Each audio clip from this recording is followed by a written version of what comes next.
as the minutes pass by. At this point, we're going to take a step back and talk about the key battleground states, requesting Susan and Siddhant to please stay on with us. Caroline Prasuti getting us those updates. Thanks very much for the moment. Let's just talk about the crucial contests that will be interestingly important in shaping the outcome. Here's a look at the key battlegrounds and what things have looked like in the previous elections. Just to set some context for you, let's start off with Arizona. Donald Trump won Arizona in 2016 by nearly 4 percentage points, but lost the state to Joe Biden in 2020 by less than half a percentage point. This year, polls have found Trump and Kamala Harris locked in a statistical tie. On to Georgia now. In 2016, Trump won Georgia by about 5 percentage points, but he lost to Joe Biden in 2020 by less than 12,000 votes. This year, the race is a toss-up. Here as well, interestingly, Trump and Harris are locked in a statistical tie. Let's talk about Michigan. In 2016, Trump won Michigan. The Democrats were surprised by this. Why is that? Because it's a state where Republicans had not won since 1988. Trump changed that. But in 2020, Joe Biden won Michigan, beating Trump by 3 percentage points.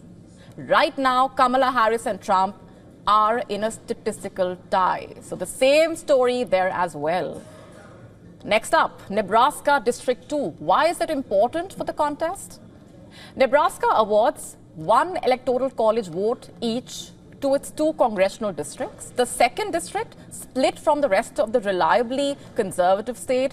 Trump, in fact, won the district in 2016, but lost it to Joe Biden in 2020. And this year, the district is leaning in polls towards the Democrat Kamala Harris.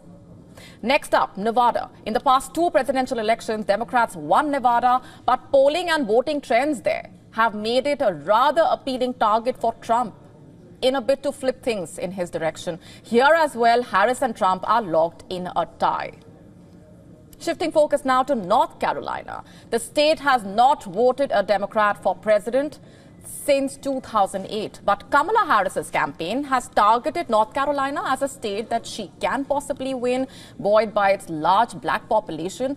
In 2016, Trump won there by 3 percentage points. In 2020, he won by 1 percentage point. Next up, Wisconsin, another toss-up battleground state that has swung between Democrats and Republicans. Trump, in fact, won there in 2016 by less than 1 percentage point. Biden won there in 2020, also by less than 1 percentage point. That says a lot. Last but not the least, Pennsylvania, one of the most critical battleground states in this election. In 2016, Trump won the state by less than 1 percentage point, and then lost it by about 1 percentage point in 2020. Kamala Harris has remained competitive there, but the state is also a toss-up so far. This is what the crucial battleground states are looking like at this point, talking about what the newspaper headlines have looked like and what the chatter has been like. Going straight across now to Susan Teherani, joining us from New York. Susan, over to you. A lot of curiosity, a lot of anticipation in the run-up to the election on this crucial day. What are the newspapers telling us? Yeah, what better place to talk about what the newspapers are talking about than the crossroads of the world, Times Square here in New York. And there is a theme, Molly, and the theme is that this race is tight. No headline there. The Wall Street Journal has a headline on its front page saying tight race hits finish line. Basically, they're talking about how Kamala Harris's campaign hoped to finish off with a positive message. And her campaign said that the former president's rally in Michigan, which was his final rally, was very dark. On the other hand, you know, the Trump campaign had signs of dream big again for its supporters. So this is what this article is talking about. Let me move on to what else we're hearing from the newspapers. This is really interesting because, you know, we talk about the vote count and how controversial it was in 2020 among Trump supporters, notably. You can trust the vote count is another article on the front page of the Wall Street Journal. Excuse me. And then I want to move on to what the New York Times is saying. The New York Times basically starts by saying worry and hope on last day of voting, really echoing the concerns of many Americans on both sides of the aisle who are anxiously waiting to see who will become president.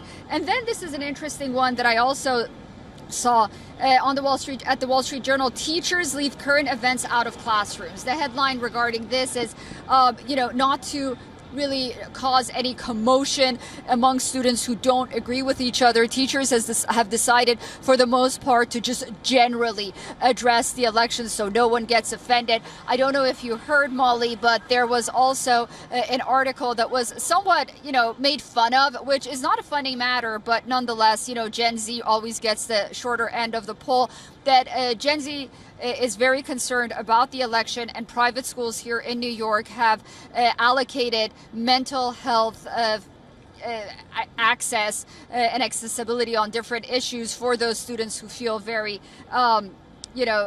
nervous about this election. And then finally, the New York Post has an title on its front page, Tiebreaker, once again alluding to how close these races are, and all we need is a tiebreaker for the winner in 2024.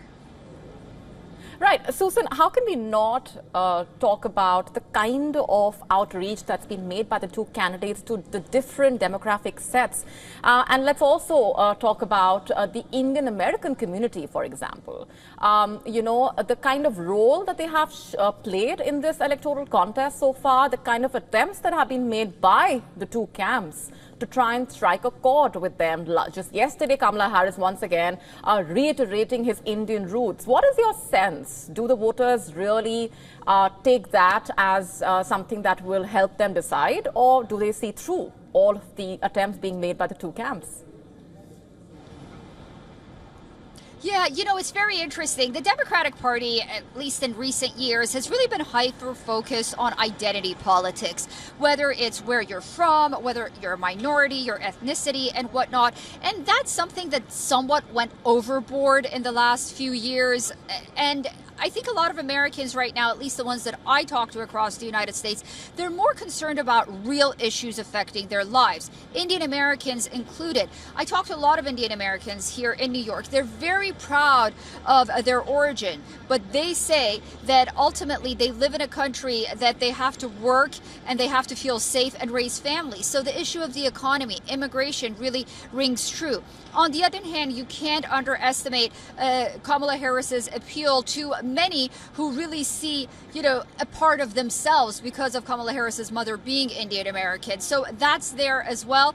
I think what's interesting is the former president has really embraced this community, notably this election season, by constantly, alluding to his great relationship with Prime Minister Modi on the one hand, and then talking about the issue of Hindus in Bangladesh on the other recently, which prompted a number of Republicans to also take notice, which after that, Kamala Harris had to, sort of talk about the issue of, it was during Diwali, the issue of Diwali, and President Biden sort of followed his lead.